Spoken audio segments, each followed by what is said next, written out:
Please stand for the pledge. I pledge allegiance to the flag.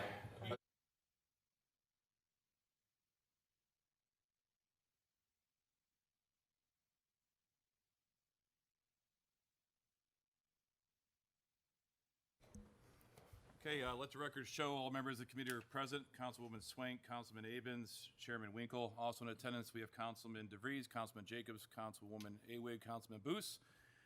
And we also have Council Clerk Gollum here. From the administration, we have Economic Development Director Lieber, Mayor Corcoran, and formerly Utility Director Tara Pete as well, because I forgot your new title. I apologize. So before us, we have the minutes of Building Lands Committee dated April 25th, 2022. Is there any corrections to minutes? Seeing none, those are approved as submitted. We also have the minutes of Building Lands Committee joint work session with planning dated 5/10/22. Is there any corrections to those minutes? Seeing none, those are also accepted as written. We're here today to discuss T60, ordinance for providing for the replacement of Chapter 1286 sign of the North Ridgeville Planning and Zoning Code. This was also discussed at planning at 5/9/23, which was approved at planning with a 5-0 vote with the condition that the temp sign duration was 6 months. There's also a public hearing on June 5th for this, which there was no public comment. So I'd like to start by just turning it forward to Economic Development Lieber and tell us a little bit about it, please. Thank you, Mr. Chair and Committee. If you'll bear with me, I think it's important that I set the stage a little bit about this sign code update and share with you, sign regulation is a unique area of zoning that just contains more requirements under the Constitution than other areas of zoning. So it's a little bit more complicated. So I want to point out some things to think about as we are updating our code. Much of our current sign code dates from the 1980s, so a few amendments were made since then. However, significant court cases in the last decade have really fundamentally changed how signage is regulated by local governments across the country. In 2015, there was a landmark case, Reed versus Town of Gilbert, and the U.S. Supreme Court unanimously invalidated an ordinance by that city that treated signs differently based upon their content. The Town of Gilbert had created different standards for temporary signs that had information about a church service versus regulations for temporary signs that had political or other ideological messages. So the big takeaway in Reed for planners was that sign regulation must be content neutral. We can't design ordinances to favor or disfavor certain types of speech. So a good rule of thumb to use is that if you have to read a sign in order to determine how to classify it, that's a good indicator that your regulations are likely not content neutral. So as I took a look at our sign code coming on board last year, I noticed that one of the first provisions of the North Ridgeville sign code was classification of signs by content in use. So that was a hair on fire moment of, we really need to address this. There's some deficiencies in our code, some more urgent than others, but that was one that really jumped out to me as we needed to tackle this. So since 2015, some content distinctions have been able to survive. Most recently in 2021, City of Austin versus Reagan National Advertising, the Supreme Court clarified that distinctions of on-premise signage versus off-premise signage did not violate that content neutrality requirement of Reed. So that was good.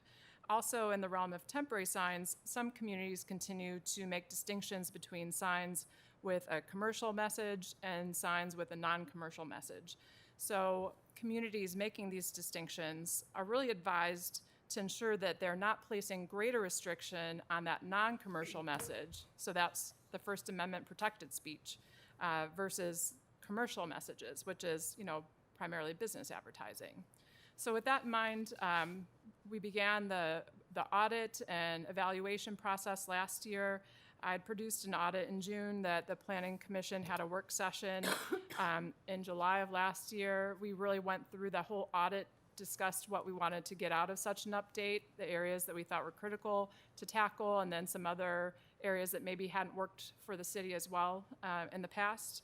And so we spent the next few months internally working with staff to convene meetings between the administration, the law department, building department, myself, just to review drafts and to really kind of just throw all sorts of darts at how we could make some improvements to our current code. We then convened another work session in March of this year with Planning Commission, followed by one in April, and then the last version appeared on the Planning Commission agenda. It was recommended at their May 9th meeting. So this has not been a process undertaken lightly. A lot of work has gone into this, and a lot of work by staff, and also a lot of review by the Planning Commission. So some of the highlights in this updated draft, we now would prohibit pole signs, off-premise signs, freeway-oriented signs, and roof signs. So these are all sign types that our code would currently permit, but that would no longer be permitted under the new code. We have worked diligently to eliminate content distinctions wherever possible. So a lot of times this takes the shape of things like residential identification plaque or directional sign, things that sound innocuous but kind of refer to what is on the sign. So we've tried to eliminate those where possible. Instead, we have created new sign types, for example, drive-through, driveway, entrance signs, and those are based on location. So those are time, place, and manner restrictions can be used to regulate signage. So it's not about the fact that the sign has a drive-through message, is that it's so many feet or only accessory to a drive-through use of a property. We've also tried to provide more clear definitions in our code, better methods of measurement and calculation to help applicants understand what is permissible. We've identified specific types of permitted temporary signs. We have tried not to be too radical in how we've changed the allocation of square footage to any given business or use. So we have the same general square foot ratio for building signs that we currently have. But we have reduced multi-tenant signs. So our code would currently allow up to 300 square feet for any multi-tenant use. And that just seemed highly excessive, especially when you think about small plazas were treated the same as the biggest plaza in the city. So we have really throttled back like the height and the size of those largest of large signs. Keep in mind that any zoning change is forward-looking. So it cannot go back, it cannot take away rights from previously approved signs that were legal at the time of any code change. So those pole signs or off-premise signs or freeway-oriented signs, roof signs, or the larger signs would continue to exist in a grandfathered status for as long as they are maintained and as long as the property is not vacated or redeveloped into some other use. So again, it's not taking away, this does not contain like a sunset clause on pole signs, for example. So any sign legally existing at the time of the adoption would continue to exist. Planning Commission, in the course of their review and recommendation, had a few changes that they had suggested. They made some language changes for clarification purposes. They recommended some tweaks to some of and additions to graphics. They had reduced the changeable copy percentage originally proposed from 75% to 50%. And then they also recommended adding a 6-month time limit for all temporary signs. So those were kind of the changeable copy and the 6-month time limit were the two, I'd say, more substantive recommendations of changes by the Planning Commission. And with that, that is really where I wanted to just listen to your questions and comments, and I'll chime in as needed. Thank you. Thank you. Any members of the, do you have any questions, committee? Mr. Chairman, as far as I'm concerned, what we worked on in the Planning Commission, worked out pretty well. The only area that I had questions pertaining to is temporary signs and also limitation of what a temporary sign is, meaning at the time the Planning Commission stated 6 months. I'm really thinking that 6 months is even too long. We would have to make it all temporary signs, not just commercial or political, one or the other. It has to be both. And I'm really thinking that 45 days is more than enough time for a temporary sign to be out. And that would be my suggestion, the only change that I can see in this whole thing. Because my concern is, quite frankly, is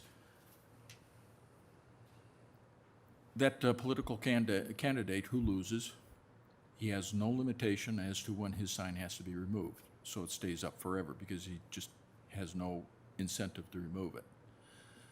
And so that's why I think we need to put a time limit on it. I understand there's all kinds of legal ramifications. There's all kinds of when does the time start? But we have to start somewhere. Thank you.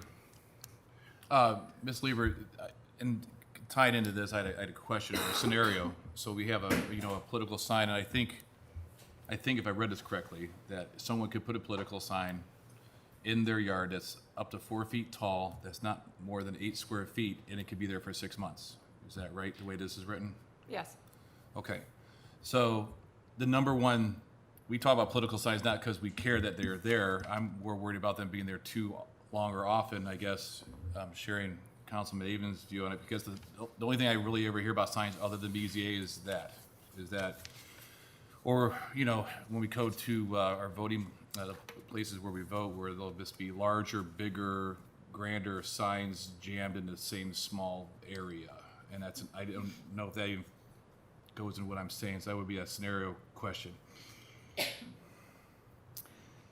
Mr. Chair, on that, when we talk about like number of signs or same signs, again, think of if you have to look at a sign to determine if it's the same as another sign, that's also a content distinction. So having a provision in our code that would prohibit multiple of the same sign is not going to be a valid distinction.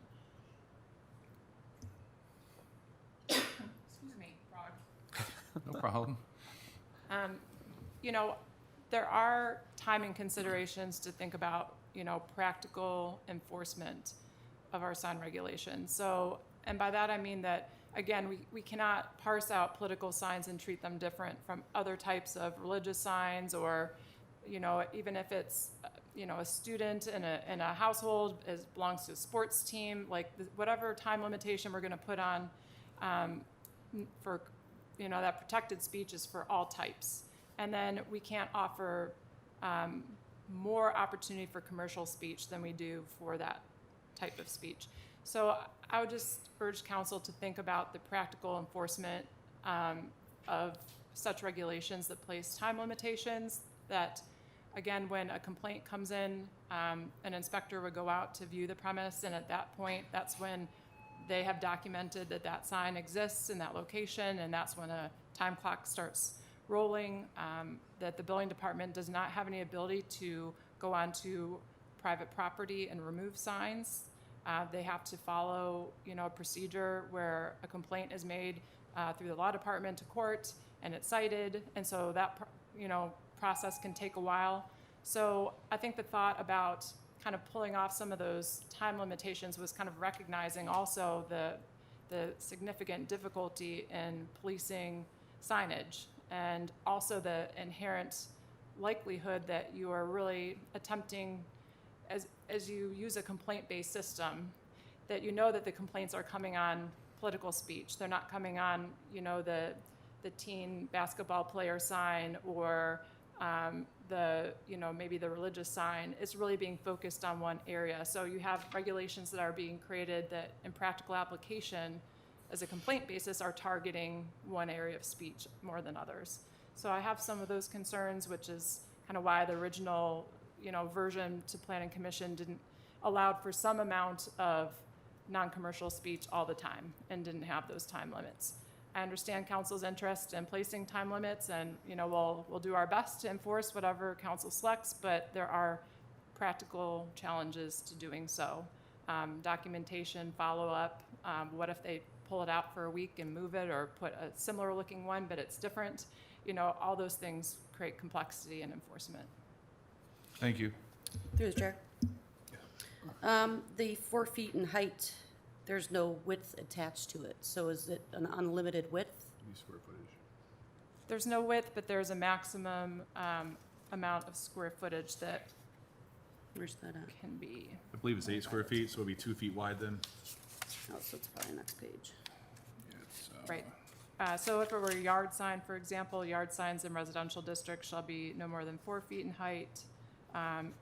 Non-residential districts can go up to 6 feet in height, but then, yeah, it's governed further than by, D, page 30. no individual yard sign can exceed 24 square feet when it comes to the non-commercial message. 31 page. Thank you. Any other members of administration want to chime in, Mr. Mayor? Yeah, I'll touch on the impracticality of enforcing some of our sign codes. We have the current 30-day rule, B and and D are separate. as you're all aware, trying to enforce that is next to impossible. And this really, all of our complaints usually come in because of political signs. And it's because they don't like the candidate that's in the neighbor's yard. So, they complain that the sign's there. We go through our process. Our process is rather lengthy, between providing notice, giving them an opportunity to respond, if they don't respond, taking them to court if we had to. The election's over by the time we can enforce the current version of the rules. And despite everybody thinking that the rule is that you can only put them out 30 days before the election, you can put out temporary signs, and specifically political signs right now, anytime you want. You just have to take them down for 30 days. You can put them back up. So you could have your political sign out 6 months a year. And I don't think anybody truly understands what our current code says, or else if they wanted to, they could do that. And so, from that standpoint, the enforcement idea, putting limitations on them is just extremely difficult. And we've talked about some of the rules that exist and the difficulties of enforcing things. Kim mentioned it. If somebody has a sign out and they move its location, put a different sign in, take it down for 5 days, and, we're not going by somebody's house every single day to see if that sign is still there once we issue the notice that it's, or if somebody complains. We start our clock when somebody complains and we go see it. We're not driving by their house every single day to see if it's still there. So from an evidentiary standpoint, which we like to have evidence whenever there's wrongdoing, there is that practicality problem of finding, whether that truly has been there for 30 days in a row. So I just caution you to, when you're introducing time limits, that it is somewhat of a huge problem for us. And as you know, we're busy enough without putting these extra burdens on. Thank you. Do any other council members have any comments? Okay. Anybody in the audience? Anyone else on the committee have anything else to add? I feel like I understand why it's probably originally proposed without any time limits at all, because of the enforceability of it and finding the evidence to the contrary of someone having it up too long. But I think something needs to be there. It looks like that's what it came down to, at planning, that there's something in there saying you just can't have it up permanently. Any temp sign, doesn't matter what it's about. So I'm glad that is in there. From an enforceability standpoint, I guess that's a good point, that you can literally have a sign to our current code up 6 months a year at this point, 30 on, 30 off. It could be literally there 6 months, which is like almost semi-permanent. I personally think, so we're kind of zeroed in on one part of a large amount of work you did. So I just want to say the large amount of work you did, I agree with. We're moving forward. The city's gonna, we're growing. This is gonna help with our commercial, the aesthetics of the city. I like it all. So, personally, I think the way it's written is fine with me, because there's something in there that says you can't have it up permanently. I'm fine with the way it's written. The other committee members? Through the chair. I feel like if it's a temporary sign, and if there's no limit, then it can turn permanent. So then at what point would you say, well, now you have a permanent sign?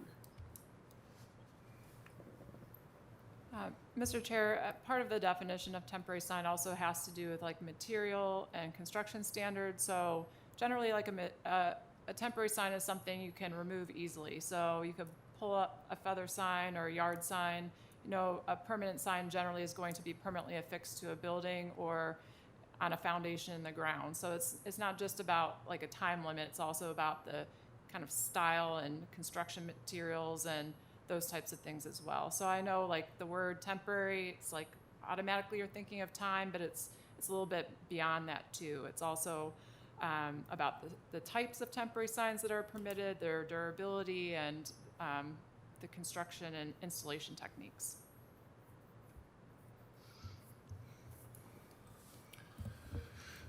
Okay, well, with all that being said, any members of committee entertaining motions? I'll make a motion to forward this back to council, approved as it stands. I'll second. Okay, it was moved by Aben, seconded by Swank to send this back to council for further consideration as is written. All in favor say yes. Yes. Yes. None opposed. Passes 3-0, and our business here is adjourned.